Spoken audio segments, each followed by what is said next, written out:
Lola Estelita's story provokes in a deep sense of empathy for the immense trauma she and countless others faced.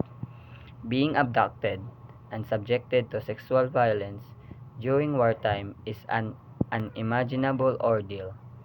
For years, women like Estelita live in silence, their pain compounded by a sense of shame and societal stigma. It's harrowing to think of the weight of that experience, and it's even more distressing to consider how many survivors felt forced to suppress their trauma in order to avoid judgment.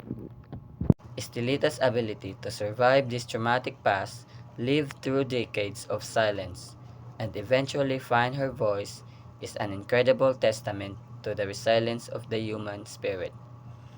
It is not just a story of victimhood, but also one of strength. Her survival, however, was not just about living through the physical violence, it was about navigating the mental and emotional scars left behind. Another powerful aspect of Estelita life is her pursuit of justice. Like many other comfort women, Estelita sought official recognition and reparations from the Japanese government. This struggle for justice, however, was met with the resistance and indifference.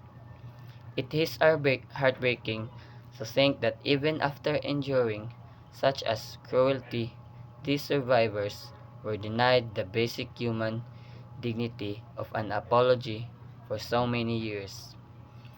This lack of recognition from the Japanese government speaks to a broader global issue, the failure to properly acknowledge and address wartime atrocities, particularly those involving sexual violence.